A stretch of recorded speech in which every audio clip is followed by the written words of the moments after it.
let's load up a multiplier reel. I've just got this.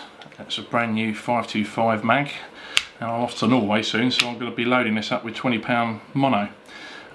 You'll see this spool here has got a little band in the middle with some grooves in. That's just to help your line grip before you actually start winding the line on. Some spools will have a little little knob that sticks out that you can literally just do an overhand loop and pull the line tight, but this one hasn't. So first job is to stick the reel onto a rod butt that's got an eye or a rod ring up the butt. Here I'm just using the butt section of a DB1.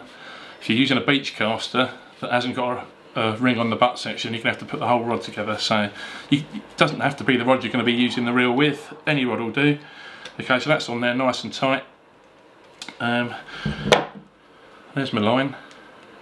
Thread that through the eye like that, down to the reel. Now, like I say, because this hasn't got a little knob on it, what you want to do is you've got to go in from the front,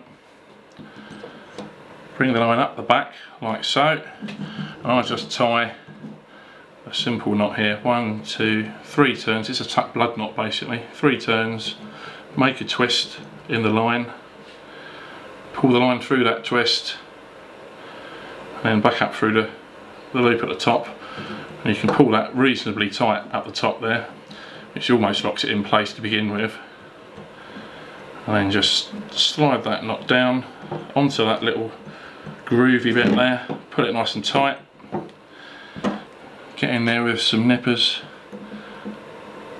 cut that off. Okay, so just put it extra tight again, so that's that reasonably locked in place now. That's going to let me start winding. Next thing I want to do, now you can either poke a hole through that if you've got someone there, maybe your missus is there bored out of her skin, or you're playing with your fishing tackle, push your pen through there like so, just get someone to hold that like that. You can even get them to put a bit of tension on it, which really helps.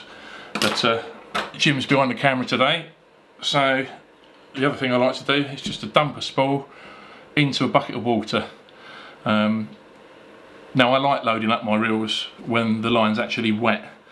I think it gives a bit of a better line lane, especially when it dries out. It all seems to tighten down on itself quite nicely, so that's what I prefer to do. Dump that into a bucket of water, which I've got one down here already. Okay, it's quite important when the water level in your bucket mustn't come over the top of the spool, otherwise it's just going to float there like that. It needs to be sitting like this. So if you've just got enough water in there just to come up to sort of here on the spool, that's all we want. Okay, so my line's in the bucket of water now. When I start winding, that spool will level itself up. Get a firm grip of the line between your thumb and forefinger, rod butt under the arm, and then start winding. Okay, so what I like to do, you're going to hear all sorts of squeaks because the line's coming through my fingers here. What I like to do is I like to bunch it up either side first, then I start levelling it out across the middle, and then just guide the line across nice and evenly, or as even as you can.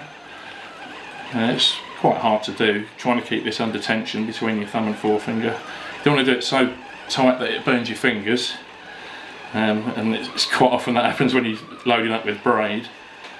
But the water, like I say, the water really does help. And then it's just a case of keep winding and winding and winding. Okay, that's really all there is to it. If you'll notice on this spool, there's a little line that goes around the edge of the spool, a little gold line. That's the fill level. You really don't want to go past that, otherwise you're going to start getting bird's nests and you're going to get into all sorts of problems. They put that on most spools as a guide, and that's how far you need to fill it up. Then it's just a case of tying on your shock leader and you're away.